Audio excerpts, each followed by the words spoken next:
Alhamdulillahirabbil alamin. Alhamdulillahilladzi arsala rasulahu bil huda wa dinil haq liyuzhirahu 'alad dini kullihi wa kafa billahi syahida. Asyhadu an la ilaha illallah wahdahu la syarikalah. Lahul mulku wa lahul hamdu wa huwa 'ala kulli syai'in qadir. Wa asyhadu anna Muhammadan 'abduhu wa rasuluhu la nabiyya ba'dah. Radina billahi rabba wa bi Muhammadin nabiyya wa bil islami dina. Allahumma salli wa sallim wa barik ala sayyidina wa habibina Muhammadin wa ala alihi wa sahbihi wa man tabi'ahu ila yaumiddin. Rabbi syrah li sadri wa yassir li amri wahlul 'uqdatan min lisani yafqahu qawli. Teman-teman sekalian, anak muda Kota Bandung yang dirahmati Allah, alhamdulillah kita bisa ngumpul lagi di sini untuk ngelanjutin kajian rutin kita setiap Rabu malam yang saya lebih suka menyebutnya dengan tongkrongan ilmu. Nongkrong di rumah Allah sambil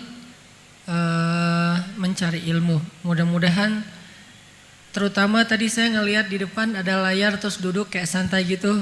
Seandainya saya bisa ganti posisi, mending saya di sana aja. Terus ada yang ceramah, kayaknya enak ya, kayak nobar gitu.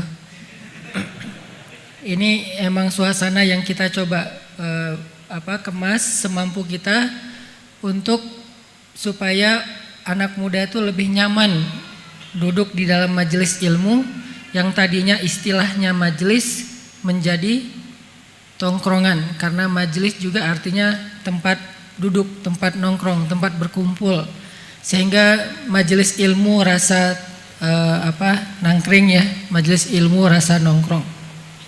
Mudah-mudahan dengan kayak gitu taklim ini, tongkrongan ilmu ini bisa menjadi salah satu lifestyle kita. Pulang sekolah, pulang kampus, pulang kerja, kita nongkrong di masjid. Pulang sekolah, pulang kampus, pulang kerja, mencas iman. Dan ini bisa suatu saat mungkin kalau lebih banyak vendor-vendor dakwah kita yang bisa nyediain spot kopi, yang mudah-mudahan masing-masing nanti ada sharing everyday atau giving everyday, yang mau ngasih kopi misalnya satu brand ngasih untuk sekali taklim itu 20 cup gratis misalnya, amin ya. Nanti ada, kan di Bandung banyak banget tuh kafe-kafe yang keren-keren tuh. Mereka semuanya misalnya sebulan sekali mengazamkan, berniat sebulan sekali, Ustadz saya mau support kopi buat taklim Rabu malam tongkrongan ilmu 50 cup sebulan. Jadi ada misalnya 4 brand aja, setiap pekan kita udah ada spot kopi gratis untuk 50 yang datang pertama. Kalau ini ada 3.000 ya sisanya beli. Jadi intinya teman-teman, jadi kita bisa benar-benar ngerasain yang namanya duduk di majelis ilmu tuh kayak nongkrong. Dan mudah-mudahan jadi keberkahan. Atau buat teman-teman yang misalnya pengen punya usaha-usaha kuliner, nanti bisa kerjasama. Siapa tahu kita bisa nge-support sama-sama dakwah ini sampai dakwah ini benar-benar menjadi lifestyle-nya anak muda. Dilakuin dengan pride karena banyak spot-spot yang kerennya, dan rasanya juga bukan rasa yang taklim serius, tapi kontennya sama dengan taklim yang serius. Konten yang saya sampaikan selama 4 tahun terakhir ini sebetulnya sama. Kalau dibahasain dengan bahasa teman-teman taklim yang lain, mungkin bisa diistilahkan dengan istilah rububiyah, belajar akidah, belajar ma'rifatullah. Kan ini istilah-istilah yang common di beberapa majelis taklim ya. Ma'rifatullah, apalagi akidah, ilmu tauhid, terus juga rububiyah, uluhiyah, asma dan sifat. Cuman kita tidak membahas dari istilah-istilah itu. Kita mentranslate istilah tersebut, kita terjemahin kepada istilah-istilah yang lebih sederhana tanpa mengurangi substansinya. Kayak misalnya keep the faith dari judulnya, atau libatkan Allah, atau ngejapri Allah. Ngejapri Allah itu istilah. Kalau dalam bahasa teman-teman dikenal dengan istilah al-unsu billah, berduaan dengan Allah. Jadi berduaan itu kita kayak private banget. Dalam bahasa sosmed ngejapri kan ya. Dan Allah juga ngejapri kita. Salah satu ayat japrian itu ad-duha. Kalau ayat broadcast, ya ayyuhalladzina amanu, itu kan broadcast kan, bukan japrian. Nah ini translate kayak gini tuh sebetulnya bukan merubah konten, merubah substansi, lebih kepada bahasa terjemah supaya kita ngerasa materi yang tadinya kesannya berat jadi ringan. Yang tadinya bentuknya teoritis sekarang menjadi aplikatif dan insya Allah bisa langsung kita pakai dalam masalah-masalah pribadi kita sehari-hari. Jadi kita mencoba untuk jadiin Rabu malam ini dan juga kajian-kajian yang lain jadi youth friendly banget, kajian anak muda banget yang kalau kita duduk di situ kita kayak nongkrong bareng aja, bareng geng kita, bareng teman-teman, bareng barudak lah, teman-teman main terus ngumpul lagi di sini, teman-teman kampus ngumpul lagi di sini. Tapi bedanya apa? Kalau di tempat lain kita murni ngopi, di tempat lain kita ngobrol, kalau di sini kita mendengar ayat Allah dibacakan, hadis-hadis Rasulullah dibacakan, nasihat-nasihat ulama disampaikan, sehingga ini bisa jadi salah satu fast charging buat iman kita tanpa harus susah-susah. Tanpa harus boring, tanpa harus krik-krik, tanpa harus terlalu garing gitu. Jadi mudah-mudahan kita bisa lebih sering lagi ngajak teman-teman kita, geng-geng kita yang ada di tempat main kita buat yuk kita nongkrong di tongkrongan ilmu Rabu malam yang kita keliling di beberapa masjid. Alhamdulillah sekarang ada di masjid yang luar biasa ini. Mudah-mudahan malam ini kita dapat fast charging iman. Teman-teman yang dirahmati Allah, 2 pekan yang lalu, karena pekan kemarin sempat break dulu untuk Idul Adha, 2 pekan yang lalu kita membahas tentang surat Ad-Duha. Kita sebetulnya belum tuntas ya surat Ad-Duha ya, baru ayat ketiga kalau nggak salah fokusnya, ayat ma wadda'aka rabbuka wa ma qala. Rabbmu, Tuhanmu, penciptamu, pemilikmu, Rabbmu itu gak pernah ninggalin kamu, gak pernah benci sama kamu. Kalimatnya kamu, artinya japrian, khusus secara personal touch. Bukan kepada kalian. Kalau kalian, ma wadda'akum rabbukum wa ma qala. Kalau kalian broadcast, tapi ini japrian banget nih. Allah lagi ngomong kepada Rasulullah SAW secara pribadi. Nah ayat ini ternyata bukan cuman buat Rasulullah sendiri, tapi juga buat kita. Ketika kita ngerasa sendiri, kan kalau rame-rame gak ada istilah ngerasa sendiri ya.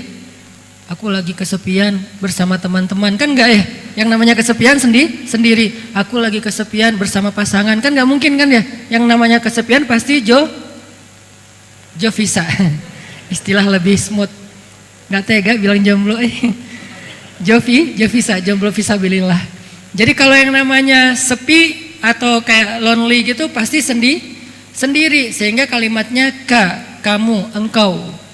Nah ayat ini selain berlaku buat Rasulullah SAW secara konteks, dia juga berlaku buat kita dalam masalah-masalah pribadi kita, dalam kasus-kasus kita yang macam-macam tuh.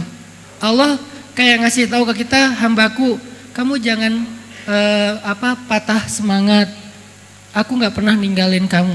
Hambaku, kamu jangan pundung. Aku gak pernah marah sama kamu. Hambaku, kamu jangan nyerah. Aku gak pernah ninggalin kamu. Hambaku, jangan putus asa. Aku gak pernah marah sama kamu. Jadi kalimat ma wadda'aka rabbuka wa ma qala ini, kalau kita tafsirkan ke ayat-ayat yang lain itu banyak banget. Salah satu ayatnya ma wadda'aka rabbuka wa ma qala itu apa? Salah satu tafsirannya al-ayah bil ayah kalau bahasa tafsir ya, memahami ayat dengan ayat.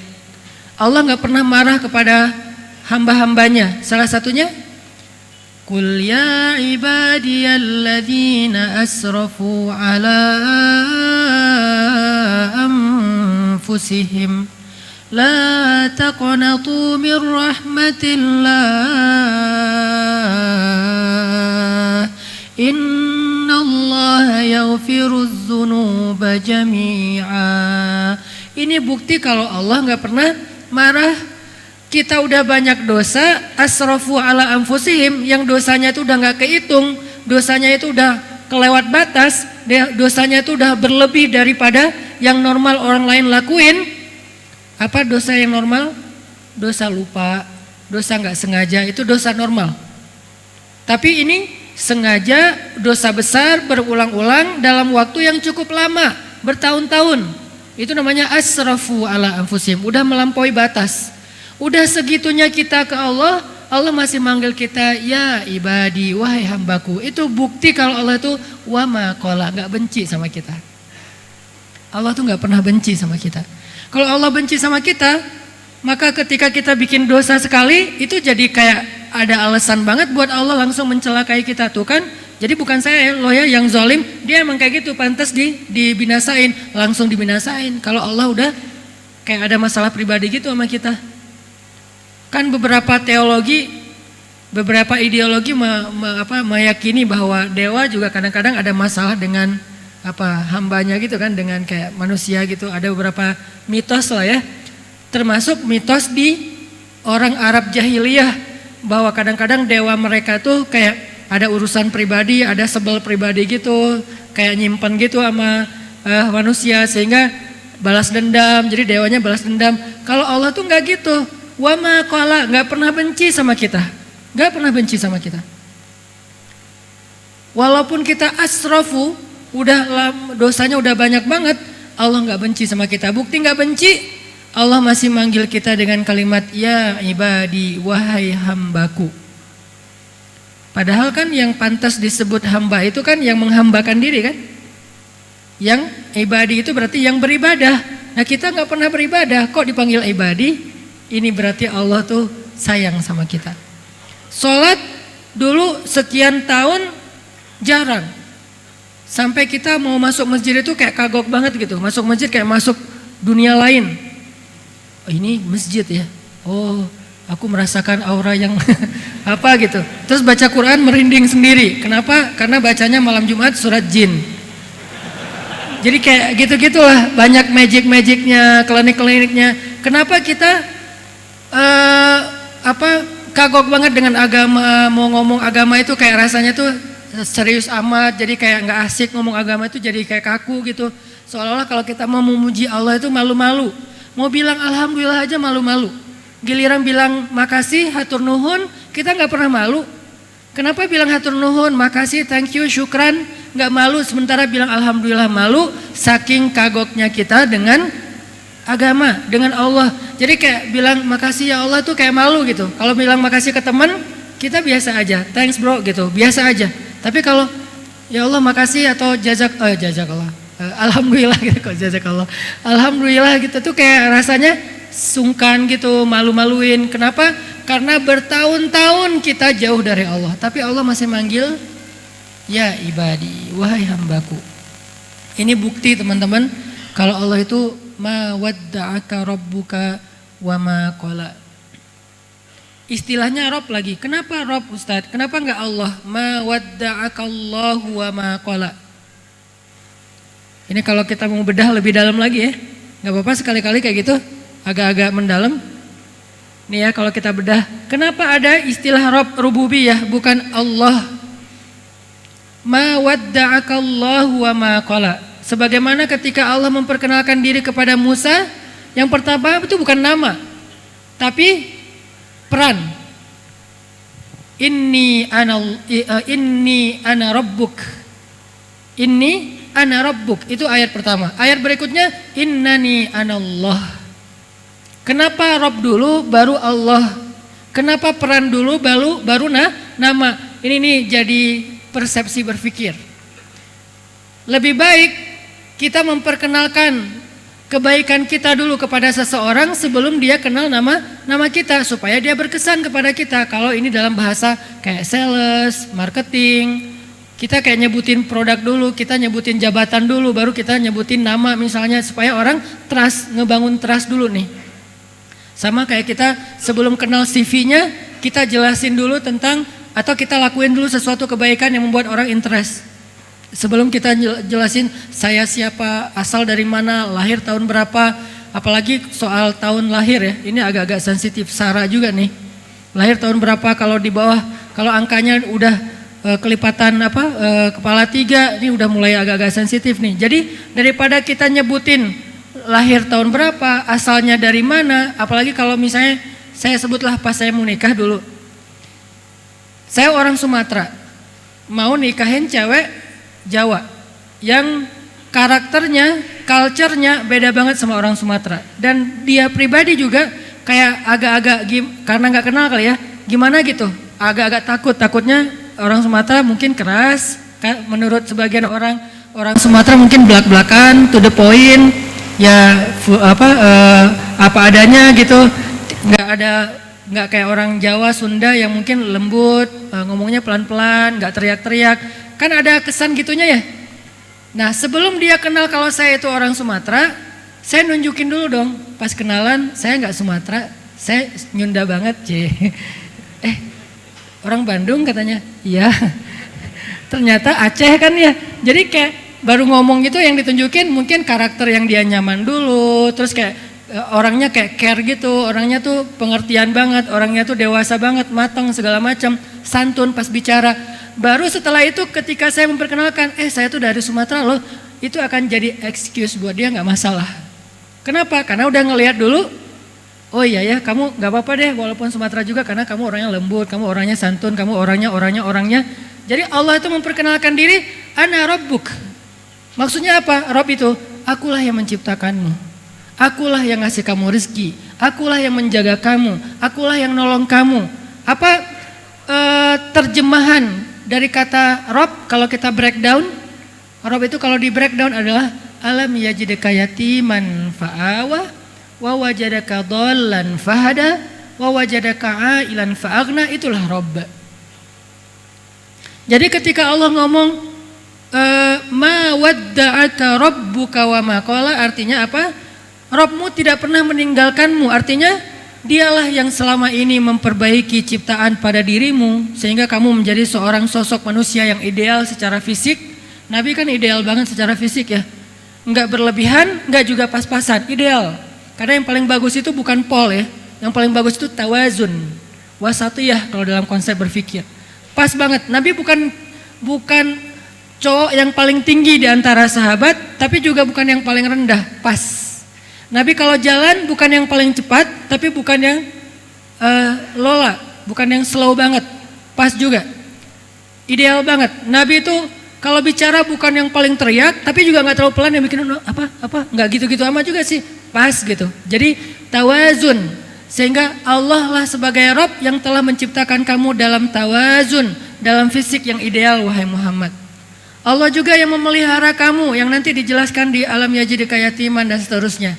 Allah juga yang melindungi kamu, Allah juga yang menjaga kamu, Allah yang sayang sama kamu, Allah yang begini.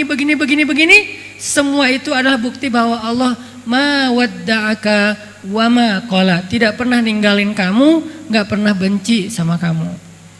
Ini adalah ayat motivasi. Mudah-mudahan ini jadi booster yang lebih bagus daripada 1 minute booster ya. 1 minute booster kan kadang benar, kadang nggak jelas, nggak inilah ya. Tapi kalau ma wadda'aka rabbuka wa ma qala, itu booster banget teman-teman. Itu mood booster banget. Caranya kita baca berulang-ulang.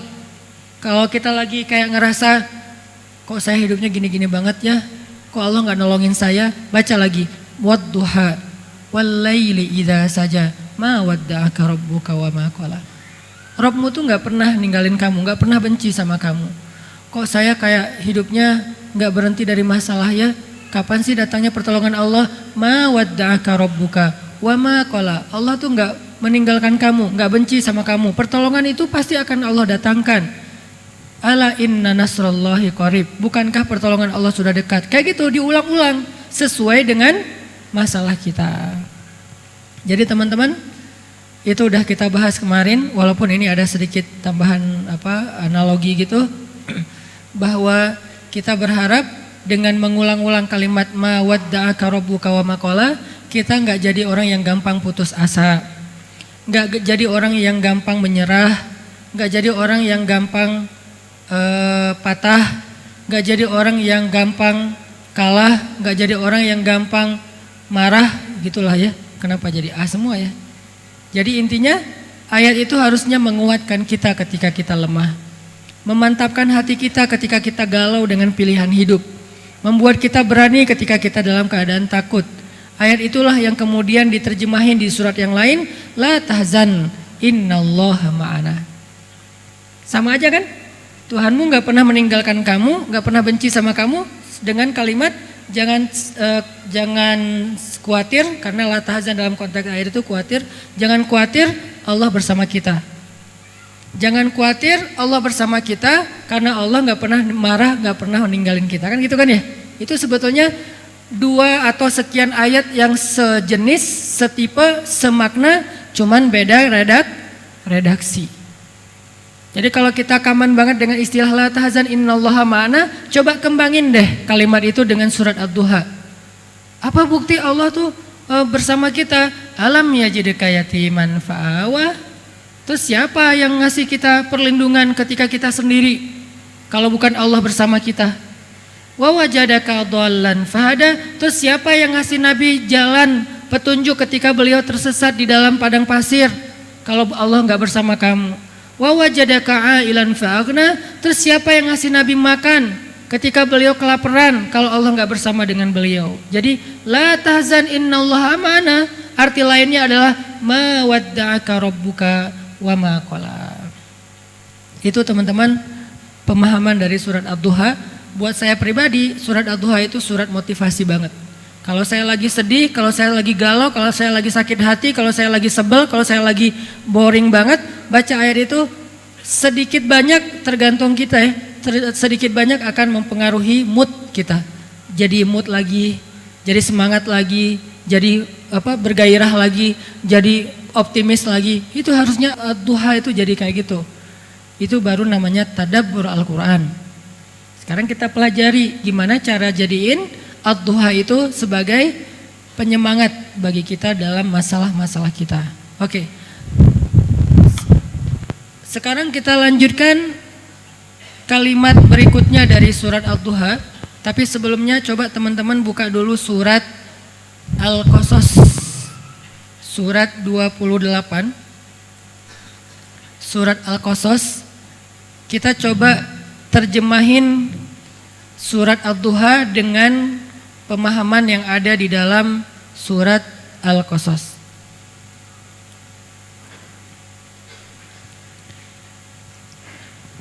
Ayat yang malam ini kita akan coba bedah di dalam surat Ad-Duha itu adalah ayat alam yajidka yatiman fa'awa wa wajadaka dhallan fahada wa wajadaka ailan fa'aghna. 3 ayat ini.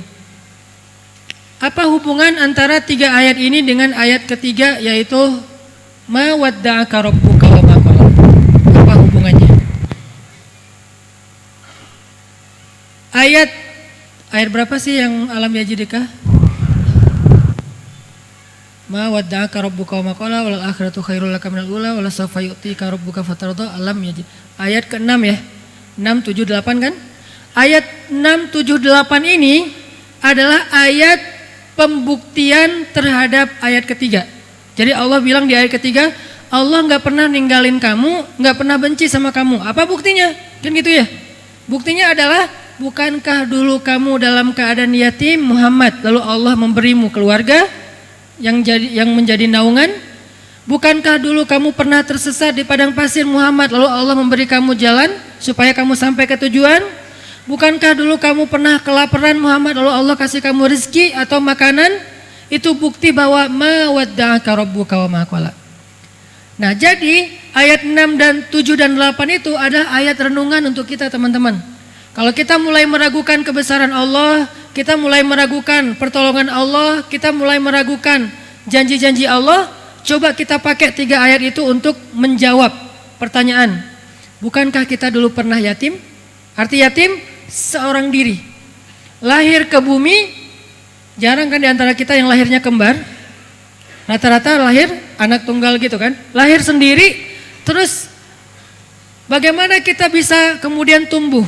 Allah Subhanahu wa ta'ala yang mendatangkan untuk kita orang yang mencintai kita sejak kita lahir. Pertama, ibu kita.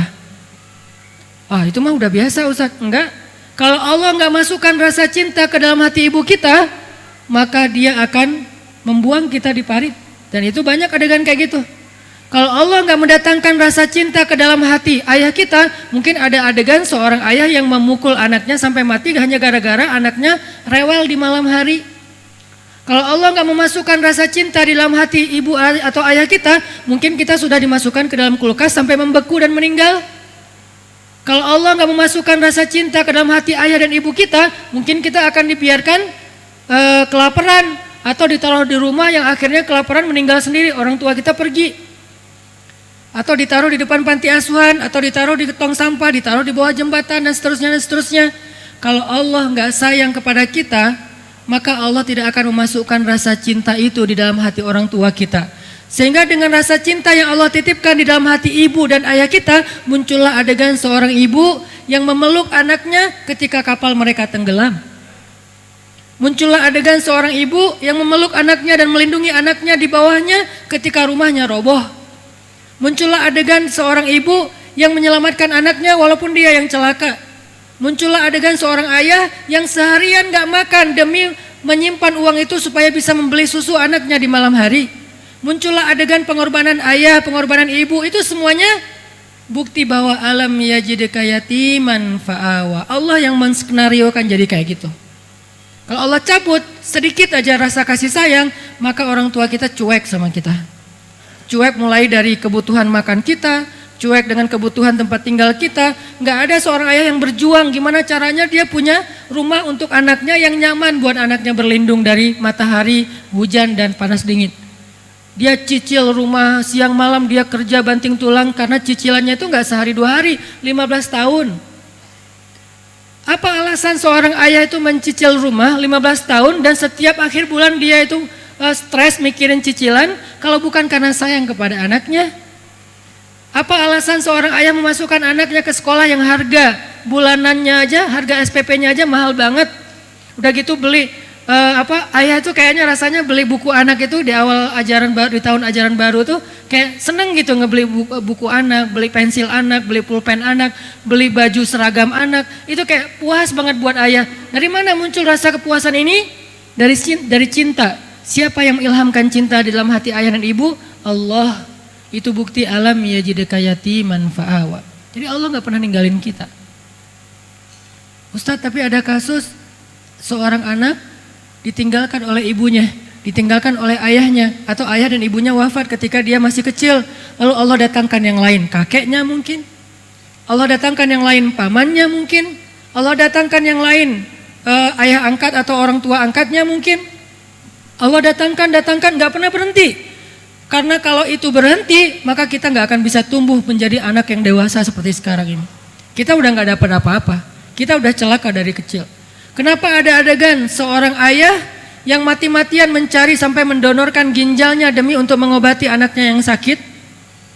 Bahkan nauzubillah sampai ada seorang ayah yang dia rela mendonorkan jantungnya dan dia meninggal demi untuk menggantikan anaknya yang juga kecelakaan dan seterusnya. Dia donor darah udah biasa, donor organ. Ini semuanya alam yajidka yatiman fa'awa, teman-teman. Cuman kita seringnya hanya ngelihat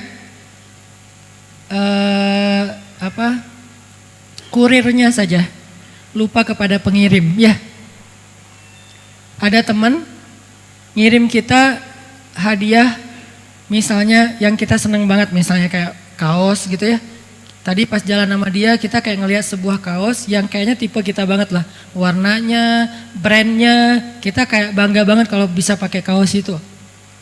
Cuman kita nggak ngomong, tapi dia orangnya care, orangnya tuh pengertian.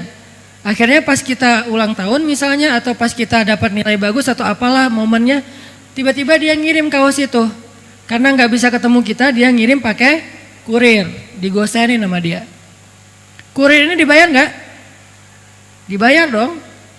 Tapi kita tiba-tiba pas dapat kaos itu dari kurir kita bilang, Mas makasih banyak ya, makasih banyak ya, hatur nuhun, jazakallah khair dan segala macam. Kita kayak muji-muji kurir, kita berterima kasih pada kurir, kita mengingat jasa kurir, tapi kita nggak sama sekali bilang terima kasih kepada teman kita yang ngirim. Ini logis nggak sih? Itulah keadaan kita seringnya kepada Allah SWT. Allah yang ngirim kita nikmat lewat kurir.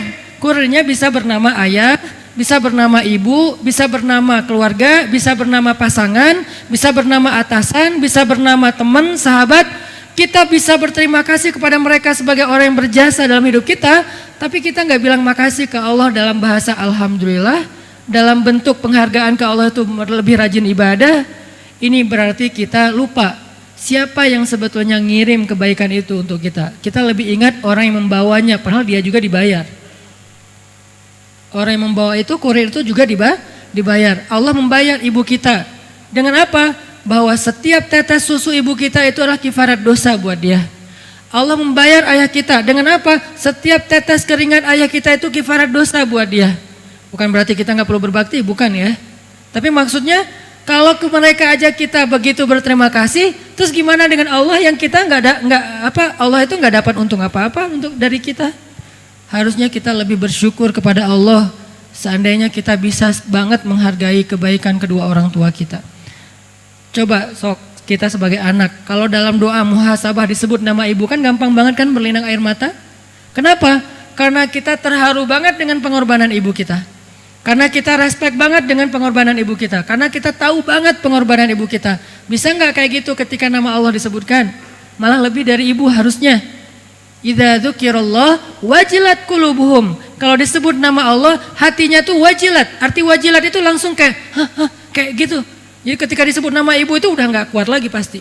Sama kayak kita kalau lagi berdoa bareng-bareng muhasabah, ya Allah ampunkanlah ibu saya. Begitu kata ibu disebut langsung luluh hati kita kan. Begitu kata ibu disebut langsung udah nangis, langsung berderai air mata, langsung kita bisa ngelakuin hal-hal yang sebetulnya nggak bisa kita lakuin secara normal. Bisa nggak nama Allah juga gitu dalam hati kita? Wajilat. Kenapa? Karena kita tahu banget kebaikan Allah, jasa Allah, rahmat dan kasih sayang Allah dalam kehidupan kita. Alam yajidka yatiman fa'awa. Nanti kita coba bandingkan ayat itu dengan kisah Nabi Musa alaihissalam di dalam surat Al-Qasas. Insyaallah setelah sholat isya. Barakallah. Kita lanjutkan pembahasan dari surat Ad-Duha. Dan kemungkinan biar kajian kita bisa tuntas, ada oleh-oleh yang kita bawa pulang. Insyaallah surat Ad-Duha ini masih akan kita lanjutkan pada pertemuan yang akan datang. Jadi penggalan demi penggalan kita bedah supaya dia bisa jadi bekal kita untuk jadi mood booster kalau kita lagi moodnya drop. Tadi kita membahas tentang firman Allah Subhanahu wa taala di ayat ke-6, alam yajidka yatiman fa'awa. Ini adalah bukti kalau Allah ma wadda'aka rabbuka wa ma qala. Allah tuh enggak pernah ninggalin kita dan enggak pernah benci sama kita. Itu bukti teman-teman. Ini penting banget untuk kita rasain, untuk kita belajar yakin kalau Allah itu nggak pernah ninggalin kita, nggak pernah benci sama kita. Itu penting banget dalam hidup. Karena itulah yang ngebedain orang beriman sama orang yang nggak beriman. Bukan di lafaz.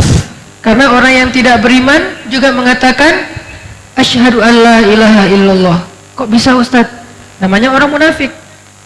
Orang munafik juga mengatakan amanna billahi wa bil yaumil akhir. Kami percaya kepada Allah dan hari akhir. Qalatil a'rabu amanna, kata orang Arab Badui kami beriman. Tapi kata Allah wa ma hum bimu'minin, mereka bukan orang yang beriman. Qul lam tu'minu, kalian belum beriman. Walakin qulu aslamna, kalian baru menjadi seorang yang beragama Islam tapi belum beriman. Terus yang membedakan antara orang mukmin dengan orang yang tidak mukmin, orang mukmin selalu yakin Allah itu nggak pernah ninggalin dia dalam kondisi apapun dan tidak pernah benci kepada dia. Kalau Allah udah benci sama kita nih, kita bilang astagfirullah, Allah udah malas.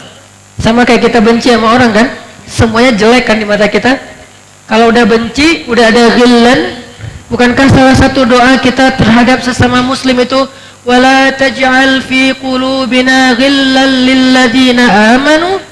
Ya Allah, jangan Engkau biarkan di dalam hati kami itu ada ghil, ada rasa benci kepada orang yang beriman, sesama muslim. Karena kalau udah benci, maka yang baik aja buruk di mata dia, apalagi yang buruk. Kalau udah benci, nggak ada yang benar, selalu salah. Sama kayak haters kan berarti pembenci ya. Karena dia udah nggak benci, kita posting apa aja salah. Misalnya kita posting banyak main, wah kerjaannya main aja, nggak beribadah, nggak belajar, salah. Kita posting lagi beribadah, ibadah kok diposting-posting, ria, salah lagi. Jadi serba salah. Kenapa? Karena ada ghillan, ada rasa benci di hatinya. Nah kalau Allah benci sama kita teman-teman, kita sholat, pasti ada maunya kata Allah, kan gitu kan ya. Lagian Allah tahu banget lah isi hati kita. Sehingga Allah sendiri juga mengatakan di beberapa ayat, termasuk di dalam surat Luqman, ada di antara hamba-hambaku yang mereka seperti orang yang sedang berlayar di lautan, lalu ketika mereka digulung ombak yang seperti gunung, tiba-tiba mereka mengingat aku, memuji aku, berdoa kepadaku dengan penuh khusyuk.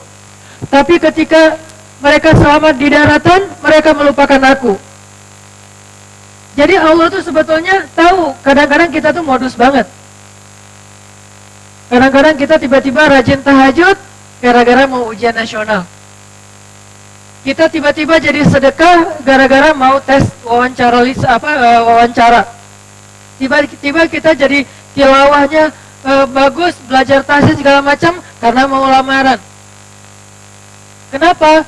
Karena ada maunya. Akhirnya kita coba kayak PDKT gitu sama Allah SWT. Allah tahu, tapi Allah biarin aja. Kenapa? Karena Allah nggak benci sama kita. Allah lihat sisi baik kita gitu. Oh, walaupun selama ini dia nggak ada maunya, sekarang udah ada maunya, berarti dia masih nganggap aku gitu kan, seolah-olah ya. Allah terima kedatangan kita.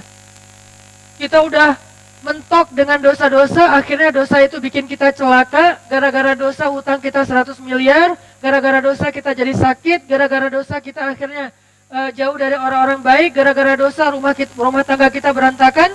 Akhirnya kita balik ke Allah setelah kita nyerah dengan dosa-dosa, udah nggak berdaya, baru balik ke Allah. Kalau Allah benci, Allah balas tuh.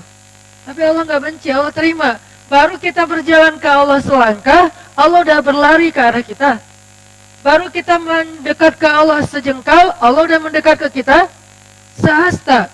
Baru kita mendekat ke Allah sehasta, Allah udah mendekat ke kita sedepa. Ini bukti bahwa ma wadda'aka rabbuka wa ma qala. Ini perlu banget buat kita belajar yakin ini teman-teman. Ayat 3 ini salah satu ayat yang membedakan mukmin dengan orang yang ghairu mukmin, yang tidak beriman. Orang mukmin selalu percaya Allah tuh nggak pernah benci sama dia. Selalu percaya Allah itu nggak pernah ninggalin dia. Sesulit apapun dia masih bilang ya Allah. Sementok apapun dia masih mengangkat ya Rabbi. Walaupun dengan logika manusia dia bilang dia udah celaka, tapi dia mengatakan la haula wala quwata illa billah. Hasbiyallah, hasbunallah. Itulah kalimat orang yang beriman karena dia percaya ma wadda'aka rabbuka wa ma qala. Kalau orang yang tidak beriman, negaranya modern, negaranya maju, bangunan-bangunan di negaranya tuh futuristik, kota-kotanya tuh smart city, tapi angka bunuh dirinya tuh paling tinggi. Kenapa? Karena dia putus asa setelah mendapatkan satu masalah kecil, karena dia tidak pernah yakin bahwa Allah sayang sama dia, bahwa Allah pasti nolongin dia, seolah-olah hidupnya sudah selesai dengan hanya masalah sepele. Buat teman-teman yang merasa lemah ketika habis diputusin sepihak, pas lagi sayang-sayangnya,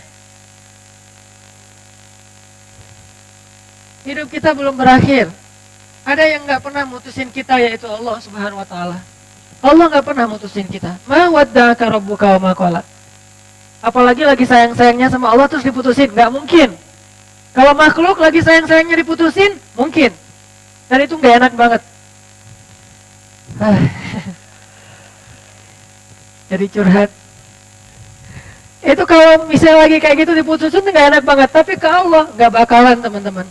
Kenapa? Karena Allah itu sayang banget. Lebih sayang Allah ke kita daripada ibu kita kepada kita. Nah, ibu kita sayang ke kita juga bagian dari kasih sayang Allah. Ayah kita bagian dari kasih sayang Allah, pasangan kita bagian dari kasih sayang Allah, anak kita bagian dari kasih sayang Allah, sahabat dan geng kita bagian dari kasih sayang Allah. Jadi kasih sayang Allah yang wujud, yang kita lihat adalah lewat orang tua kita, lewat keluarga kita, lewat teman-teman kita. Masih banyak lagi kasih sayang Allah yang kita nggak sadari tapi ada dalam kehidupan kita. Ini yang perlu kita bangun, teman-teman. Ini namanya belajar akidah yang sebenarnya. Karena buat saya pribadi, belajar akidah itu bukan belajar teori. Belajar akidah itu bukan belajar istilah. Mana rububiyah, mana uluhiyah, mana asma, mana sifat. Ini untuk kalangan tertentu ya, kalangan para ulama, para dai. Tapi untuk kita, aplikatifnya, kita nggak harus hafal rububiyah. Kita nggak harus hafal uluhiyah itu bedanya dengan rububiyah apa. Yang penting kita yakin. Baru nanti bonusnya kita belajar teori itu. Tapi kita belajar ya, belajar yakin. Yang sering saya ulang-ulang, bagaimana seorang Bilal bin Rabah dengan satu kata saja itu bisa dia aplikasikan membuat dia tabah menghadapi ujian yang kadang kita nggak sanggup menghadapi ujian kayak gitu. Ahadun ahad. Bagaimana seorang Ibrahim muda, Ibrahim yang masih usia kita gitu, 17 tahun, ada yang bilang 20-an tahun, ketika dimasukkan ke dalam api, mengatakan, hasbi Allah, itu cukup buat dia. Ini namanya belajar iman, belajar yakin. Bukan belajar teori tentang teologi, atau tentang akidah, atau tentang ma'rifatullah. Walaupun semua teori itu penting dan baik. Tapi nomor satu buat saya adalah belajar yakin sama Allah. Karena orang yang berilmu, ukurannya, indikasinya adalah rasa. Orang yang berilmu, indikasinya bukan wawasan menurut Al-Quran. Al-ilmu huna fil qalb, al-fiqhu fiqhul qulub. Ilmu itu di sini, di dalam hati. Karena pemahaman, kata ulama, al-fiqhu fiqhul qulub. Pemahaman itu adalah pemahaman hati. Sehingga orang yang berilmu, indikasinya adalah rasa di hatinya. Apa buktinya, Ustadz? Buktinya? Innama yakhsyallaha min ibadihi al-ulama. Sesungguhnya yang takut kepada Allah di antara hamba-hambanya siapa? Orang yang berilmu. Berarti orang yang berilmu ukurannya adalah rasa takut kepada Allah, rasa. Dan rasa itu adanya di sini. Dan itu namanya iman.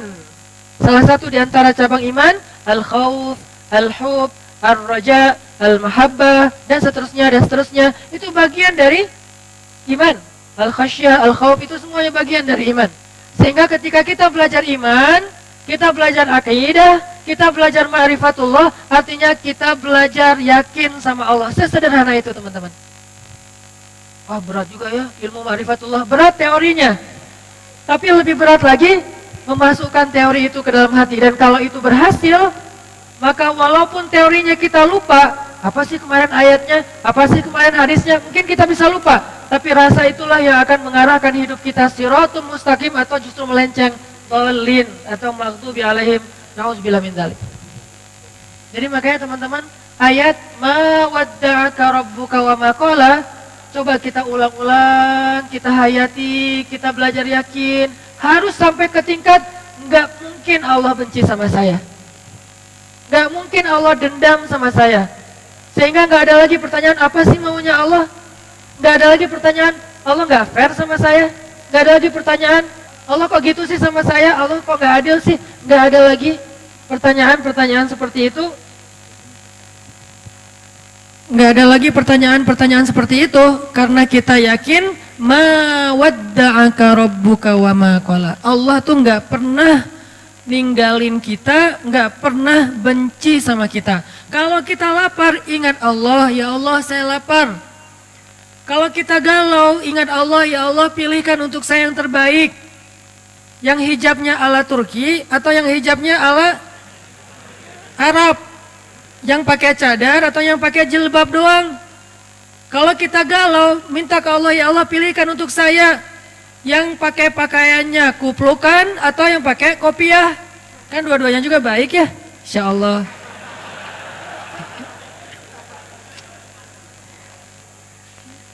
Mau yang hafal Quran atau hafal hadis, dua-duanya hafiz. Yang satu hafal Al-Ikhlas, yang satu lagi hafal Innamal a'malu binniyat. Sama-sama hafal Quran dan hadis loh. Minta sama Allah. Kenapa? Karena Allah pasti dengerin. Karena salah satu di antara arti ma wadda'aka rabbuka wa ma qala, salah satu artinya wa idza sa'alaka ibadi anni fa inni qarib ujibu da'watad da'i idza da'an. Kalau hambaku bertanya kepadamu tentang aku, bilang aku tuh dekat. Artinya dekat, aku tuh dengar apa yang mereka minta. Maksud dari qarib di sini bukan Allah ada di sebelah kita bertempat, bukan. Arti qarib salah satunya adalah Allah tuh dengar banget yang kita omongin. Bahkan kita ngomong pelan-pelan juga Allah dengar. Bahkan terbersit di dalam hati juga Allah dengar, teman-teman. Sehingga uji da'watad da'i idza da'ani. Aku pasti mengijabah, aku pasti ngerespon, aku pasti nge-replay lah. Pertama Allah langsung nge-read. Gak mungkin kita ngejapri Allah terus gak di-read. Kenapa? Inni qarib, aku dekat. Langsung di-read sama Allah, langsung didengar sama Allah. Terus uji da'watad dan, langsung typing. Uji ibu dari kata jawab langsung typing. Gak mungkin kita kayak ngejapri Allah gitu di-read doang 3 hari.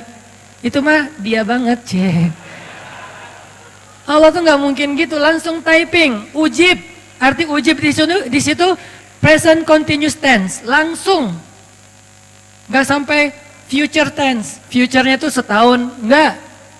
Langsung saat itu juga Allah merespon, mereplay, menjawab japrian kita. Begitu kita bilang ya Allah, Allah langsung mengatakan, Hai abdi, ada apa wahai hambaku? Ya Allah, halum ilayya abdi, ya Allah. Dan seterusnya. Kalau kita ngomong ke Allah, labbaika ya Rabbi. Kalau Allah memanggil kita, ada apa wahai hambaku? Hal indaka hajah, kamu punya masalah? Hal min di hajah, ada enggak di antara kalian yang punya masalah? Kata Allah, hal min taib, kamu pengen taubat? Allah langsung nanya gitu, Allah langsung nge-replay, Allah langsung nge-ijabah. Ini arti dari ma wadda'aka rabbuka wa ma qala. Kalau Allah ninggalin kita, begitu kita berdoa, emang kamu pernah doa? Allah sih nggak dengerin saya doa, karena Allah udah pergi. Enggak, Allah nggak pergi.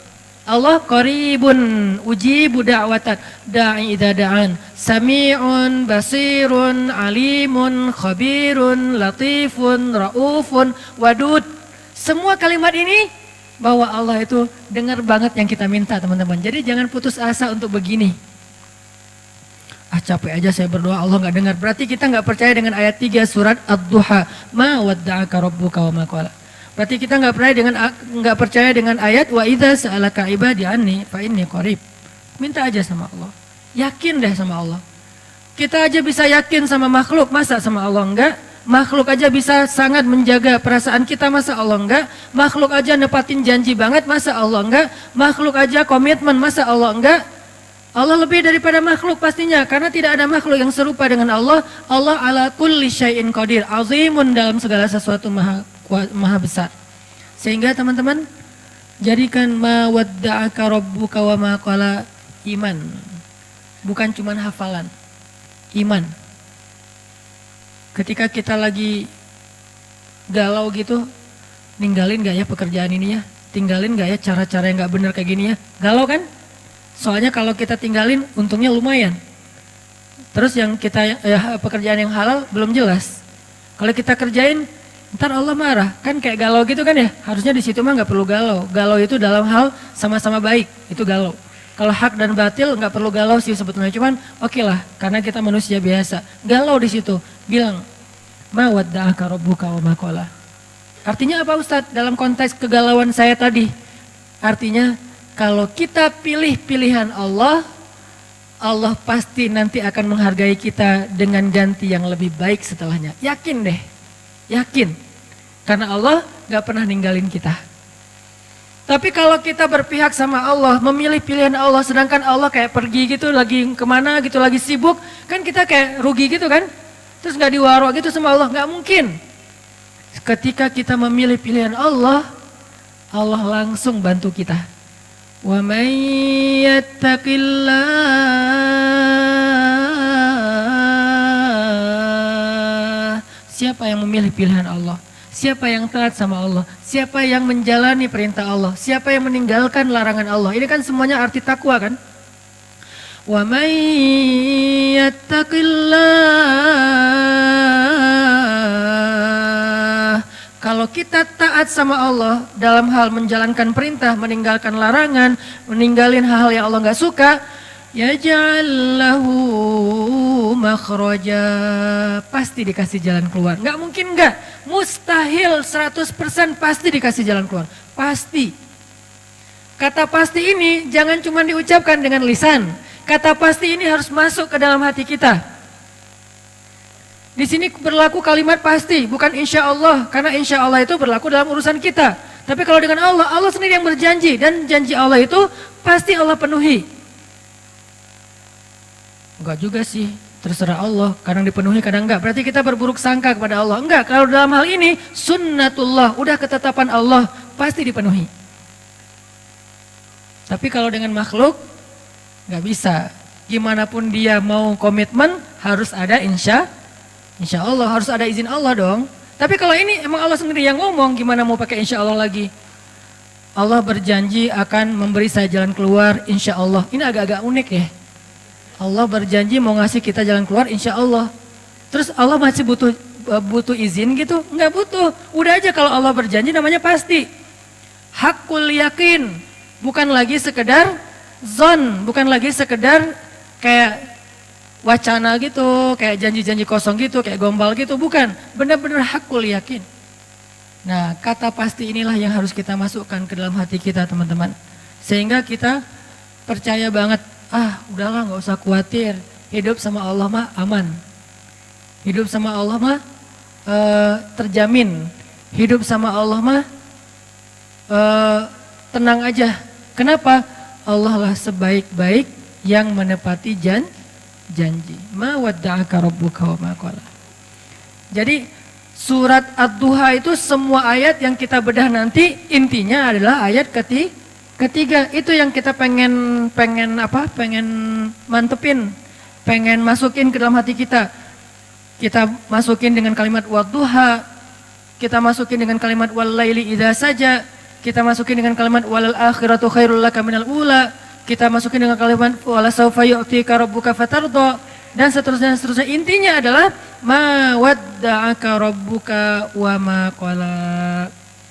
Allah enggak pernah ninggalin kamu dan enggak pernah benci sama kamu. Terus kenapa putus asa? Jangan sampai kita berpikir ketika kita baru patah hati lantas dunia sudah berakhir. Masih ada Allah. Iya sih, tapi gimana dong hidup saya nggak bisa hidup tanpa dia. Ada Allah. Nanti setelah Allah tunjukin, baru kita bilang untung ya dulu diputusin, ngomong gitu. Udah gitu kayak pamer gitu ke mantan nih biar dia nyesel. Wah, posting yang keren-keren, hasil editan, pencitraan. Karena salah satu prestasi kita tuh bisa bikin mantannya nyesel gitu kan. Astagfirullahaladzim. Enggak sih, dia mah enggak nyesel, biasa aja. Artinya kegeeran kita doang kali ya. Wah, dia pasti udah nyesel nih, gua sekarang dokter. Dia udah nyesel nih, sekarang gua dokter. Dia udah nyesel nih, sekarang gua pengusaha sukses. Dia udah nyesel nih dan segala macam. Enggak pasti juga sih. Yang jelas kita jadi ngerasa benar ya, Allah menyelamatkan saya dari dosa. Coba kalau nggak diputusin dulu, mungkin kita sama-sama udah jadi pembuat dosa yang harus kita bayar mahal dosa-dosa kita itu di dunia dan di akhirat. Satu, gara-gara diputusin sama dia, akhirnya Allah mempertemukan saya dengan orang yang lebih tepat buat saya, bukan lebih baik ya. Karena lebih baik itu berarti kita menjudge. Belum tentu dia jelek, enggak. Yang lebih tepat buat kita. Dan dia juga dikasih yang lebih tepat buat dia. Karena kasusnya banyak teman-teman. Ada kasus seorang ibu yang sakit kanker, dirawat di salah satu rumah teduh yang tempat istri saya tuh, ditinggalkan oleh suaminya. Suaminya ketika tahu istrinya sakit kanker malah pergi ninggalin dia.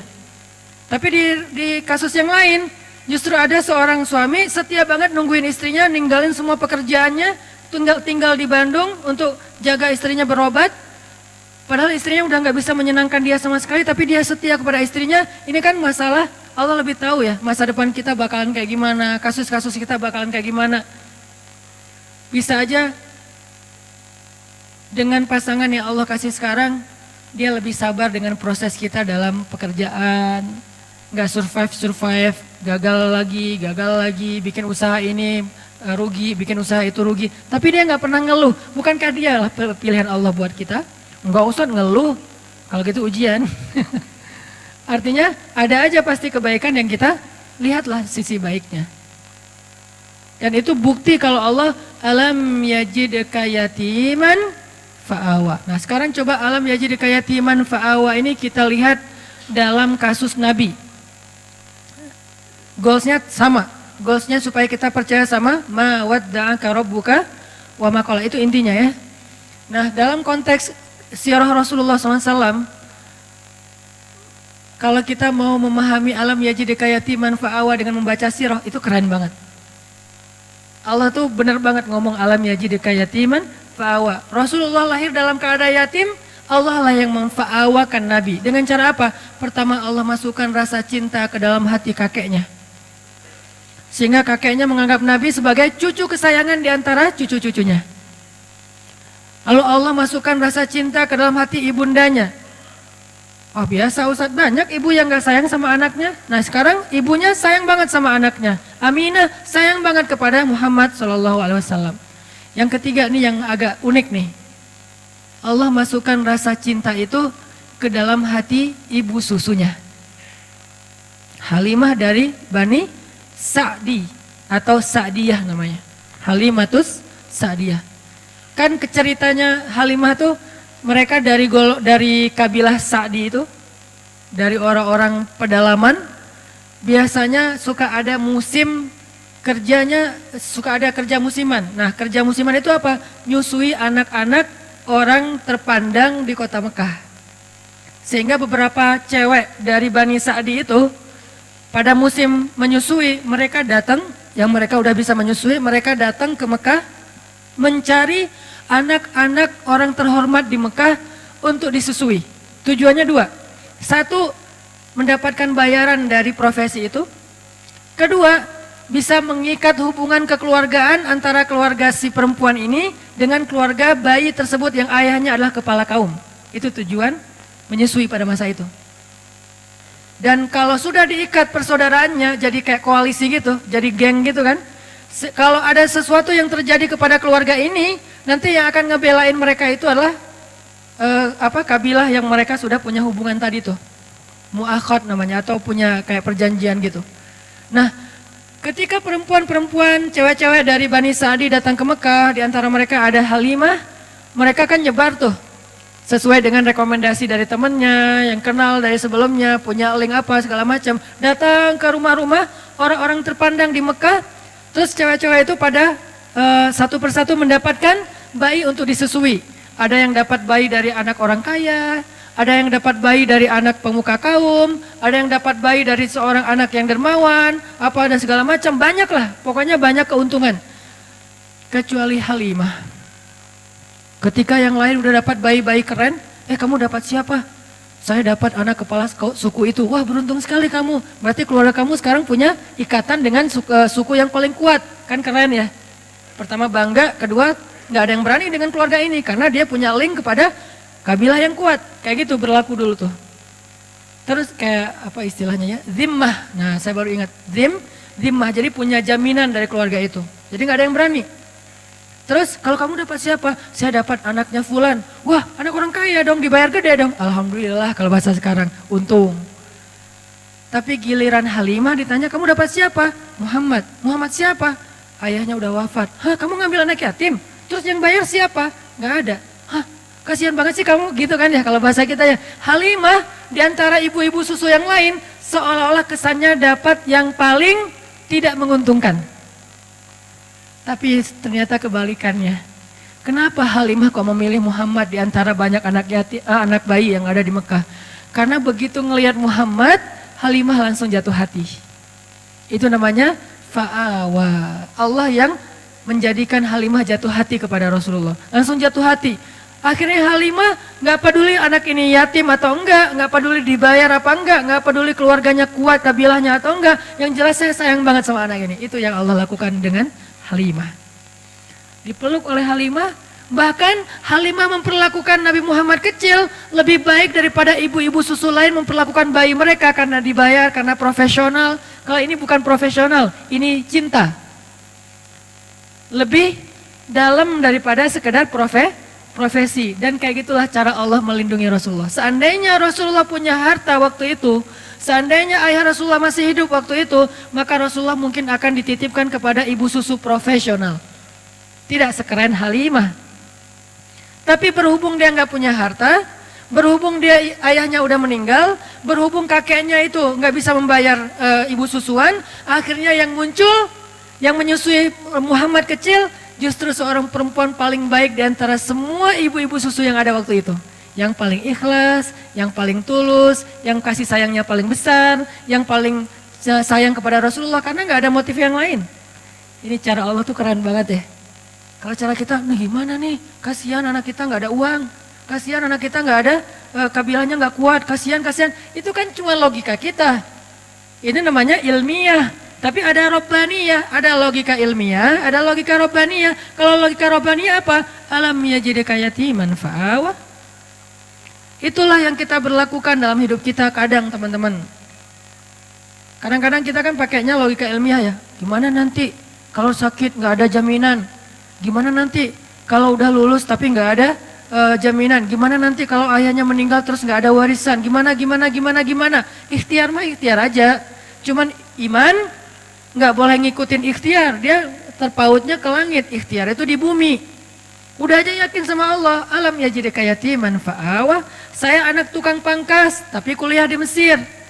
Saya anak seorang ibu yang cuman ibu rumah tangga, punya warung kecil di depan rumah, tapi nggak pernah untung, soalnya dimakan sama anaknya semua tuh, semua dagangan.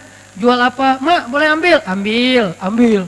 Jadi kerjaan kita tuh makanin warung mak, jadi nggak pernah untung. Yang ada rugi. Kok bisa kuliah di Mesir? Bukankah alam yajidka yatiman fa'awa? Allah punya banyak cara.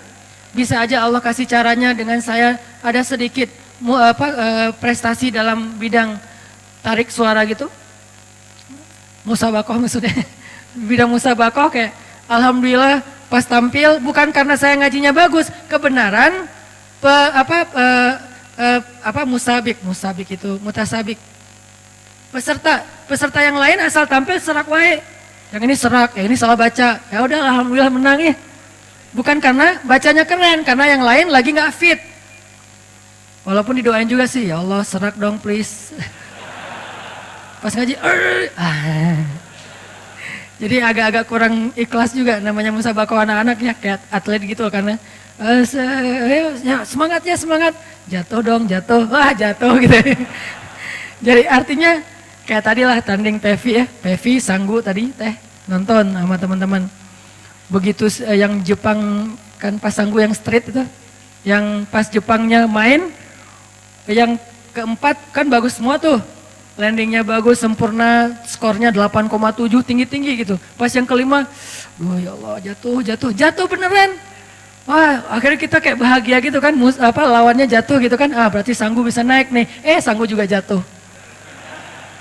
Jadi kita doa, orang Jepang juga doa, tapi sama-sama karena mungkin bukan masalah ibadah, ya Allah yang menentukan yang terbaik. Tapi ala kulihal, overall sih keren, pride, barakallah buat Sanggu dan Pevi streaming. Mudah-mudahan tetap semangat. Oke, balik lagi intermezzo. Teman-teman, jadi Allah memilihkan untuk seorang Muhammad kecil, ibu susuan terbaik, justru dengan cara apa? Gak punya modal, gak punya pengaruh, akhirnya dapatlah gak punya ayah, malah dapat ibu susuan terbaik. Kalau masih ada ayahnya, kalau ada modalnya, kalau punya pengaruh, pasti yang dapat itu ibu susuan yang ada maunya. Ini cara Allah teman-teman. Alam yajidka yatiman fa'awa. Selesaikah di situ? Belum. Selesai era susuan, bahkan Allah memilih untuk Nabi itu tempat beliau tumbuh dan belajar bahasa adalah tempat kabilah yang paling baik. Karena ada beberapa ibu susuan dari kabilah yang banyak, Allah pilih untuk Rasulullah kabilah Sa'diyah. Kabilah Sa'diyah ini apa? Yang ngomong bahasa Arabnya tuh paling lekoh. Yang ngomong bahasa Arabnya paling lekoh di antara orang Arab. yang paling ningrat gitu kalau ngomong. Saya pernah jalan sekali ke New Zealand, belum pernah ke London sih, jadi tahu Britishnya lewat New Zealand. Kalau ke Singapura kan beberapa kali lah ya, bukan karena banyak duit, bukan, karena transit. Ke Singapura beberapa kali lah ya, dengar scene English kan beda banget ya. Dengar scene English tuh kayak nggak pakai aturan, nggak pakai grammar, nggak pakai apa, nggak ada lekoh-lekohnya, apa gitu, santai ngomongnya. Tapi terus ada bahasa Inggrisnya American lah, orang Amerika yang slang kayak gitu-gitu. Begitu dengan anak-anak New Zealand kecil-kecil gitu, 4 tahun, 5 tahun ngomong bahasa British, itu lekoh banget, ningrat banget, jadi kayak nonton Harry Potter gitu. Dengerin aja mereka ngomong lekoh kayak gitu, kok bisa ya lidahnya gitu ya? Ngomongnya gimana sih? Itu anak Indonesia banget loh, wajahnya etnik banget, mukanya Indonesia banget, gak bisa ditipu. Tapi pas dia ngomong, itu udah kayak nonton dengerin Harry Potter. Lekoh banget. Ngomongnya, what-nya aja tuh gimana gitu. Ngomong no-nya aja kayak dibuat-buat gitu. Tapi kalau kita jadi lucu ya, kalau mereka keren. Nah, Rasulullah tinggal di sebuah kabilah yang ngomong Arabnya tuh paling British. Dalam analogi kita ya, yang ngomong Arabnya bukan sin English, bukan sin Arabic, tapi Britishnya Arabic. Yang paling lekoh, yang paling ningrat, yang diksinya itu yang paling tinggi, sehingga Nabi tumbuh dengan bahasa yang seperti itu di Bani Sa'diyah. Ini skenario dari Allah. Wa wajadaka alam yajidaka yatiman fawa. Kalau sekolah kayak gitu mahal. Sekolah Arabik yang British banget mahal tuh. Dan yang sanggup sekolah kayak gitu hanya orang-orang kaya. Rasulullah, Allah punya cara sendiri. Allah tuh luar biasa, luar biasa. Gak ada duit, gak masalah kata Allah. Nanti aku undang aja hambaku yang paling tulus, yang dia bisa ngajarin hambaku ini bahasa Arab yang paling British. Arab yang paling British, ini jangan di-cut ya, jadi salah paham. Arab British apa maksudnya Ustadz? Maksudnya elegan gitu. Maksudnya elegan, lekoh, ningrat, diksinya keren. Nah setelah Nabi lekoh bahasa Arabnya, era pendidikan bahasanya udah selesai. Kan yang paling bagus bahasa itu dari kecil ya. Karena anak kecil cepat menyerap bahasa, baru nanti dia kayak anak saya orang Aceh, istri orang Jawa, tinggal di Bandung. Tapi kalau ngomong bahasa di rumah dia yang paling nyunda. Karena teman-temannya anak-anak Bandung gitu. Jadi kalau dia ngomong Aisyah, Maryam tuh kalau ngomong sama saya malah kadang-kadang sering nanyanya ke Aisyah, Aisyah ini artinya apa sih? Aisyah ngajarin, kenapa? Karena dia tumbuhnya di Bandung. Kalau dia tumbuhnya di Aceh, dia bakalan bahasa Aceh. Kalau dia tumbuhnya di Surabaya, dia bakalan bahasa Surabaya. Nah, masing-masing dikasih lingkungannya. Nah, Rasul tumbuhnya di Bani Sa'di, bahasanya paling bagus. Udah selesai? Belum. Nanti ada era lagi kedua setelah masanya Abdul Muthalib, Aminah, Halimah, nanti ada era kedua. Awalnya dinaungi atau dipelihara oleh pamannya Abu Thalib. Ini era periode kedua. Dan ini juga luar biasa. Abu Thalib punya banyak anak, tapi yang paling disayang justru ponakannya. Punya banyak anak, tapi yang paling disayang justru ponakannya. Kemana-mana pergi pasti yang dibonceng ponakannya. Muhammad ikut paman, ikut boncengan, memotoran gitu. Motornya keledai, onta, kuda.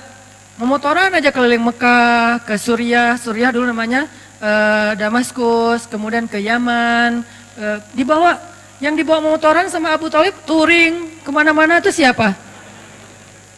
Ponakannya, bukan anaknya justru. Kenapa bisa kayak gitu? Allah masukkan cinta ke dalam hati Abu Thalib sehingga di antara semua keluarganya yang paling disayang justru bukan anaknya tapi ponakannya. Allah yang bikin kayak gitu.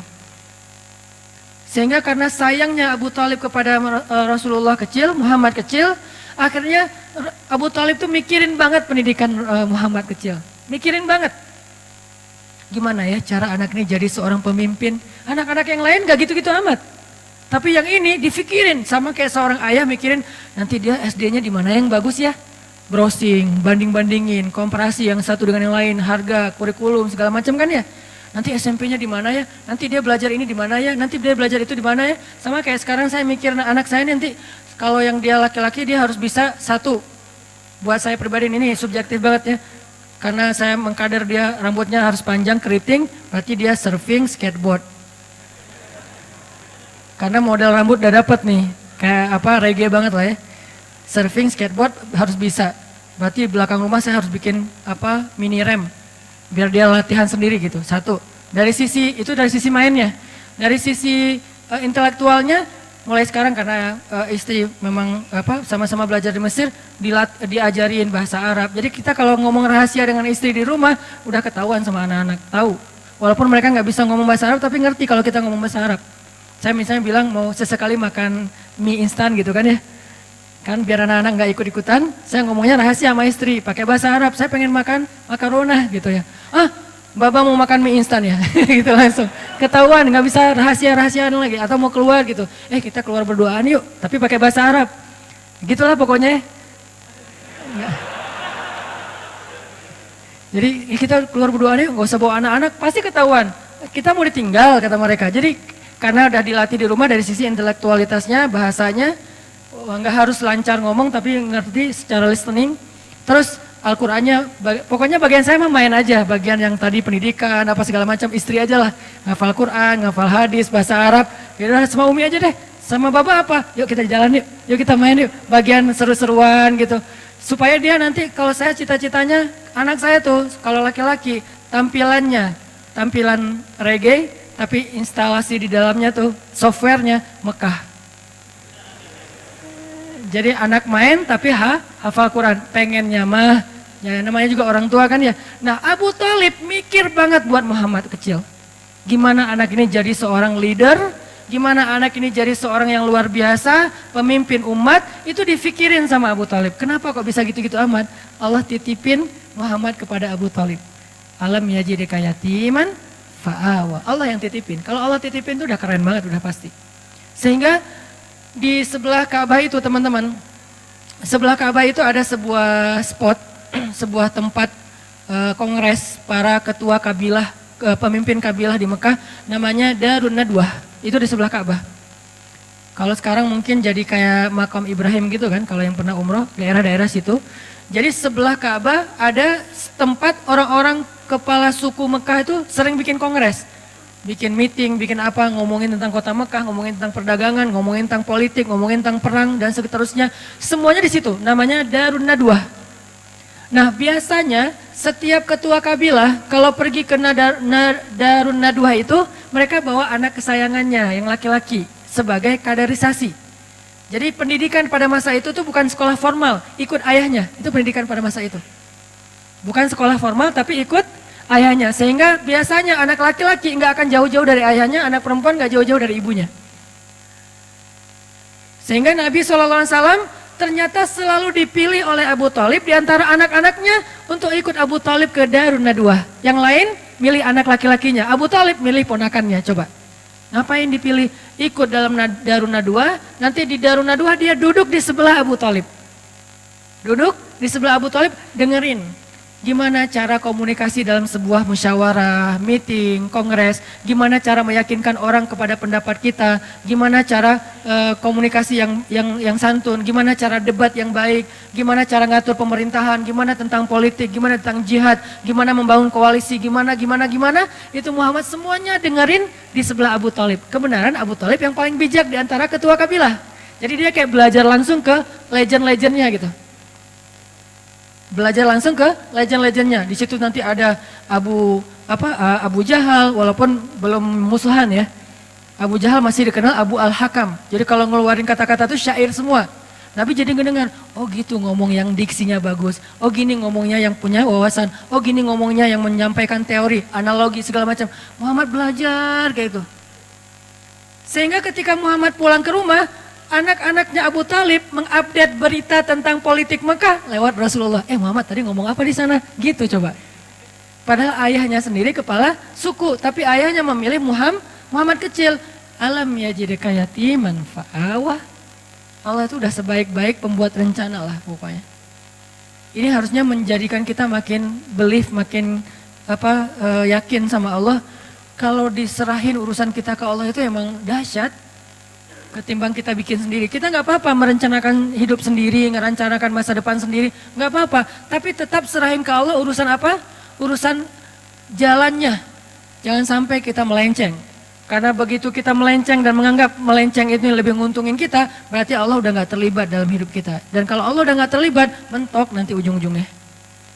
Kalau kita ngikutin jalan Allah yang lurus, walaupun menurut logika ilmiah kayak nggak jelas gitu, ikutin aja.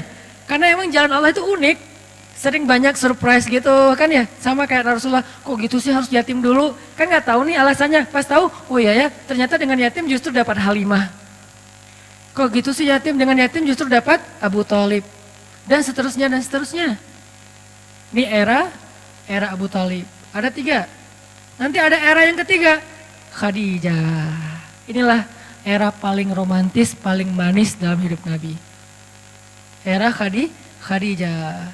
Buat yang belum dapat Khadijah, baca ayat itu. Alam yajidka yatiman. Yatim dalam konteks kita, jomblo. Sendiri kan? Fa'awa, ya Allah, saya yatim. Kasih saya naungan. Siapa naungannya? Khadijah, ya Allah. Sampai pertemukan saya dengan sosok Khadijah dan Aisyah. Ini udah keren banget nih. Khadijah yang sangat luas kasih sayangnya, yang bijaksana, yang matang. Aisyah yang seru. Faraha, maraha. Itu kata ulama tentang Aisyah. Faraha, maraha. Apa Ustaz arti faraha, maraha? Seru. Kalau biasanya saya nggak pakai teks Arab, sekarang saya pakai biar jelas. Artinya saya punya referensi ya. Walaupun gini-gini, LCJ. Kata Ustaz Abdul Somad, at-takabbur lil mutakabbir sedekah. Sombong kepada orang yang sombong, sedekah. Sombong sekali-kali. Kata ulama, Aisyah itu farahah marahah. Artinya apa? Seru. Asik, nggak garing. Nggak ada habisnya. Pokoknya Nabi kalau udah dekat Aisyah, happy pasti. Duduk di sebelah Aisyah, ketawa Nabi sampai kelihatan gerahamnya. Berarti kan happy banget kan? Jarang ada sahabat yang berhasil bikin Nabi ketawa sampai kelihatan geraham loh. Kecuali Aisyah. Dan kata Nabi, Aisyah itu seperti garam. Artinya makanan, mau bumbunya seabrek-abrek, nggak ada garam, tetap aja ada yang kurang. Nabi mau jalan sama siapa aja, ada Abu Bakar, ada Umar, ada Utsman, ada Ali, ada seabrek sahabat. Kalau nggak ada Aisyah, aduh kangen sama Aisyah gitu. Sama kayak kita lagi meeting sama teman-teman, lagi ngumpul sama teman-teman, tiba-tiba sambil meeting, sambil japrian. Yang garing nih nggak ada kamu. Itu tuh Aisyah banget loh. Jadi Allah memelihara Rasulullah SAW itu era yang ketiganya siapa? Era Khadijah, masanya Khadijah. Apa salah satu ayat tentang fa'awanya Rasul di masa Khadijah? Ketika Nabi dalam keadaan pulang takut, dathiruni, selimuti aku, maka Khadijah langsung menyelimuti Rasulullah. Bukan ditaruh selimut terus pergi, itu mah enggak Khadijah. Ini buat cewek-cewek di luar, kalau kalian pengen jadi Khadijah atau calon Khadijah, jangan cuma ngasih selimut terus pergi nonton, update status sendiri di luar, kayak gitu. Enggak, Khadijah itu menyelimuti Rasulullah dengan selimut dan juga dengan tubuhnya, dipeluk Rasulullah. Sehingga dikatakan oleh ulama, Khadijah adalah salah satu perempuan yang di dalam pelukannya lah Nabi mendapatkan wahyu. Salah satu perempuan selain Aisyah yang di dalam pelukannya Nabi mendapatkan wahyu. Wahyunya mana? Ya ayyuhal muddatsir. Itu Khadijah lagi meluk Rasul. Pelukan Khadijah sakinah buat Rasulullah SAW. Makanya saya sering bilang sakinah itu cuma ada 2 tempat. Duduk dalam majelis ilmu dan dipeluk oleh istri yang halal. Pacar halal maksudnya. Istri udah pasti halal mah ya. Pacar halal. Kalau nggak ada pacar halal, duduk dalam majelis ilmu. Kalau dua-duanya enggak, berarti nggak sakinah hidupnya. Kalau dua-duanya iya, wah itu mah sakinah banget. Alhamdulillah. Tenang duduk di masjid, sakinah, pulang ke rumah, sakinah. Sesekali doang turbulence. Tapi seringnya stabil. Turbulence biasa lah. Rasulullah juga pernah turbulence dengan Aisyah. Ketika Aisyah cemburu kan wajar lah ya. Tapi Khadijah memeluk Rasulullah. Itulah fa'awanya Rasul yang ketiga. Terus pulang dalam keadaan sedih karena diomongin, dibully, di-hate sama orang-orang Mekah. Pulang zammiluni. Dipeluk lagi sama Khadijah. Ya ayyuhal muzammil. 2 kali adegan dipeluk sama Khadijah dan turun wahyu dalam pelukan Khadijah. Ini artinya teman-teman, benarlah Allah alam yajidka yatiman fa'awa, dan itu artinya ma wadda'aka rabbuka wa ma qala. Sekarang kita bandingkan dengan Nabi Musa di surat Al-Qasas. Nanti teman-teman baca sendiri, karena nggak cukup waktu buat kita baca sekarang, nanti baca sendiri.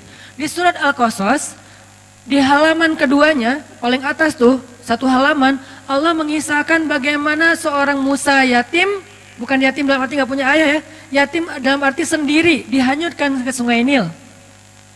Kan Allah mengilhamkan kepada ibu Musa, yang tadi juga ada di surat Toha yang tadi dibacain pas sholat Isya. Nah, bagaimana ketika Allah menyuruh ibu Musa menghanyutkan Musa ke sungai Nil sendiri? Bukan berdua dengan ibunya di dalam peti gitu. Gak tega ninggalin anak sendiri, ya udah saya peluk aja berdua yuk nak hanyut gitu. Enggak, hanyutnya sendiri. Ibunya cuma ngeliat dari kejauhan sampai hilang dari pandangan ibunya. Tetehnya ngikutin semampunya. Kan Musa juga punya teteh ya.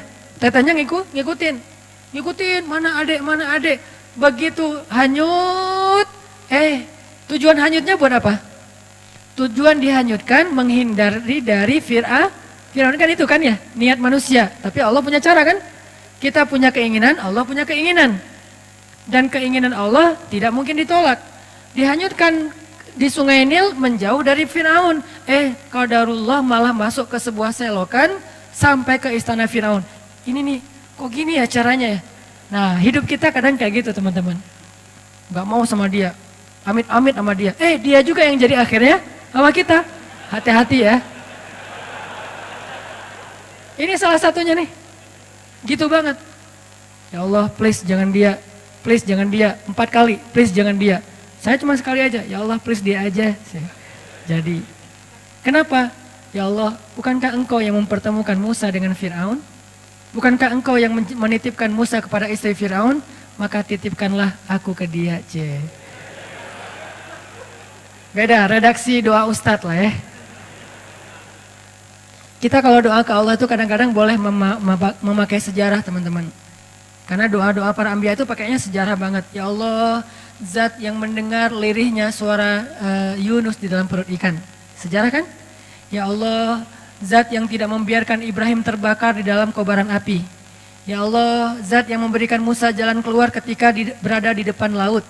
Ya Allah, ya Allah, ya Allah. Sebutin satu persatu sejarah tentang bagaimana Allah menolong hamba-hambanya, baru yang ujung-ujungnya, tolong saya ya Allah. Itu keren banget doa kayak gitu teman-teman. Gak hafal Arabiknya, gak masalah, pakai bahasa kita sendiri. Tapi baca dulu sejarahnya, jangan salah. Ya Allah, yang menyembuhkan Nabi Sulaiman dari sakitnya 17 tahun. Bukan Sulaiman kata Allah, Ayub. Oh iya ya Allah. Jangan kebalik, udah pakai sejarah pede, salah pula gitu kan ya. Tapi nggak apa-apa sih, Allah maha pengertian lah sama kita ya. Arti pengertian apa? Bahasa Arabnya Raufun. Allah tuh maha pengertian banget sama kita. Tapi jangan disengaja. Ya Allah, yang mendengar suara lirihnya Nabi Isa di dalam perut ikan. Kapan Nabi Isa dimakan ikan ya? Itu Yunus hambaku, ya Allah itu maksudnya. Ya nggak gitu-gitu apa juga. Tapi baca sejarah terus sebutin dalam doa, itu keren banget tuh doa tuh. Ya Allah yang pada akhirnya memberikan seorang keturunan yang soleh kepada Zakaria. Kan gitu kan ya? Beri saya seperti itu. Dikasih Yahya. Ya Allah pengen banget punya anak yang nanti dia menjadi salah satu tokoh pergerakan yang membangun yang menyebarkan kebaikan agamamu, keadilan kepada orang-orang yang terzolimi ya Allah, seperti seorang ayahnya pendiri Turki Utsmani, panjang gitu. Beri saya anak laki-laki, saya kasih nama Ertugrul Ghazi. Dikasih. Sebutin sejarah, baca sejarah, karena saya senang banget sama sejarah. Buat saya sejarah tuh kayak nonton film, karena saya hobinya nonton. Daripada saya cuma nonton film entertain, kenapa nggak nonton film sejarah? Nonton film sejarah bisa dalam makna nonton filmnya atau baca bukunya, itu keren banget. Nikmatin banget adegan-adegan sejarah. Makin tebal bukunya, berarti makin detail adegannya. Gini banget ya, wah luar biasa ya. Diulang lagi, biar adegannya tuh menghayati, kemudian disampaikan dalam bentuk storytelling. Sirah, sejarah para nabi. Itu pas kita berdoa baca kayak gitu tuh kayak kita kayak lagi nostalgia gitu sama Allah. Ya Allah kan Allah dulu pernah gini, iya. Allah kan pernah gini, iya. Ya Allah kan pernah gini, iya. Sekarang giniin saya dong. Oh ya udah deh gitu. Jadi kayak asik gitu kan doanya kan ya. Tapi kalau doa, ya Allah saya pengen ini. Apaan sih kamu? To the point banget sih jadi orang. Gak ada basa-basinya. Walaupun boleh banget sama Allah tuh boleh banget. Cuman kayak kurang romantis kan. Sama pasangan kita kalau mau minta sesuatu kan, yang kan kamu baik sama aku, kan dulu kamu gini-gini, kan dulu panjang, nih udah ada maunya nih kalau kayak gini kan suka gitu kan kalau kita ya, iya aku mau gini nih, ya udah deh, karena udah dipuji-puji dari tadi tuh jadi kayak gimana gitu, ya udah sayang kasihan. Allah tuh bukan mau dipuji, bukan harus dibeli dengan kata-kata gombal, bukan. Allah berhak mendapatkan itu. Kalau manusia aja kita gituin, Allah lebih berhak mendapatkan itu. Bukan karena Allah pengen digituin, tapi emang Allah yang paling berhak mendapatkan semua gituin. Maksudnya semua pujian kita gitu. Itu teman-teman. Jadi balik ke Musa, akhirnya hanyut ke sewakan, masuk ke tempat pemandian keluarga besar Firaun ditemukan. Intinya ada kalimat yang tadi saya baca di surat Thaha, ini kata kuncinya. Wa alqaitu ilaika mahabbatan minni walitusna'a ala aini. Itu kata kuncinya. Ketika ditemukan oleh keluarga Firaun, diberikan kepada istrinya Firaun, qadarullah istrinya Firaun belum punya anak. Itu skenario Allah. Istrinya Firaun belum punya anak. Begitu ngelihat bayi itu, wa alqaitu ilaika mahabbatan minni. Tiba-tiba aku masukkan mahabbah, cinta dariku ke dalam hati perempuan itu supaya dia mencintaimu, jatuh hati. Ini Allah yang bikin. Itu bukti ayatnya. Wa alqaitu ilaika mahabbatan minni. Aku masukkan cinta dariku kepadamu melalui seorang perempuan yang menemukanmu. Walitusna ala aini. Kemudian kamu dibesarkan di istana itu dengan pengawasan dari aku. Allah yang mengawasi. Walitusna ala aini. Kamu dibesarkan, kamu diperlakukan, kamu diapa-apain di dalam istana ala aini. Aku yang mengawasi. Coba. CCTV-nya langsung dari langit. Satelit. Ala aini. Ini kalimat jaminan banget loh. Walitusna ala aini. Maka minta kepada Allah, ya Allah, peliharalah saya di bawah pengawasanmu. Sebagaimana engkau memelihara Musa di istana Firaun. Sejarah kan? Sehingga ketika Firaun mau menyakiti Musa, Allah yang membela. Lewat siapa? Lewat istrinya. Datang Firaun, siapa ini? Pasti bayi Bani Israel nih yang mau dihanyutkan supaya nggak dibunuh. Nggak tahu, nemu, kata istrinya. Ya udah aku bunuh aja. Jangan gitu dong. Kalau udah diyang-yangin kan susah ya sama istrinya. Istrinya cantik pula, keren lagi tuh dan kesayangan Firaun banget. Sehingga akhirnya istri Firaun membujuk Firaun,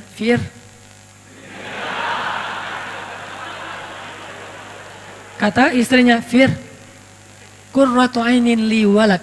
Bahasa Al-Qasasnya, Qurratu ainin li walak. Anak ini nyenengin banget loh. Kan aku gak punya anak, aku gak nyalahin kamu kok. Tapi ternyata Tuhan mengasihi kita, memberi kita gantinya. Ini anak Qurratu ainun li walak, nyenengin banget. Kamu seneng kan ngeliat dia? Enggak. Qurratu ainin lak laisali. Kamu, saya enggak. Kamu dong yang cinta sama dia, saya enggak, biasa aja. Ya udah gak apa-apa, yang penting kan kamu seneng kan? Kalau aku seneng, iya sih, ya udah. Beres. Ini cara Allah, walitusna'a ala aini. Kamu dibesarkan di situ dengan pengawasanku. Aku yang ngebelain kamu, aku yang menjaga kamu. Kalau kamu mau dicelakai oleh Firaun pas hari mau disembelih hidup-hidup, akhirnya aku kasih ide kepada istrimu, istri Firaun, supaya menjaga kamu dengan cara dikasih pilihan. Pokoknya singkat cerita kayak gitulah, panjang kalau diceritain. Intinya akhirnya Musa selamat. Nanti masih ada adegan wa wajadaka ailan fa'aghna. Lapar kan Musa? Tiba-tiba bikin audisi menyusui. Mirip dengan Rasulullah, cuman nggak pakai audisi kalau Rasulullah. Ini mirip banget nih ceritanya. Rasulullah cari ibu susu, Musa juga nyari ibu susu. Bedanya ibu susunya Musa, ibunya sendiri. Ibu susunya Rasulullah perempuan soleha juga. Cuman beda kasus, beda model. Intinya wa wajadaka ailan fa'aghna. Itu teman-teman. Insyaallah ternyata baru dapat satu ayat. Alam yajidka yatiman fa'awa. Itulah tafsir teman-teman. Itulah yang kita pelajari di Mesir, di Al-Azhar. Satu ayat, itu kalau mau dibedah lebih dalam lagi mungkin banyak komparatif dengan surat-surat yang lain akan lebih panjang. Tapi intinya sih bukan mau pamer ayat, pamer wawasan, bukan. Intinya adalah harusnya semua wawasan yang kita dengar tadi membangun iman di hati kita. Liyazdadu imanan ma'a imanihim. Bertambahnya keyakinan di dalam hati kita tentang apa? Tentang Allah, ma wadda'aka rabbuka wa ma qala. Allah tuh nggak pernah ninggalin kamu, nggak pernah benci sama kamu. Insyaallah next week kita akan bahas wa wajadaka dhallan fahada. Masih panjang surat Ad-Duha. Nggak apa-apa ya lama-lama di surat Ad-Duha. Yang penting mendalam dan setiap ayatnya bisa jadi booster buat kita. Nggak usah terburu-buru sehingga kita bisa jadikan Al-Quran syifa lima fis sudur, obat hati kita, rahmatan menjadi kebaikan buat kita insyaallah.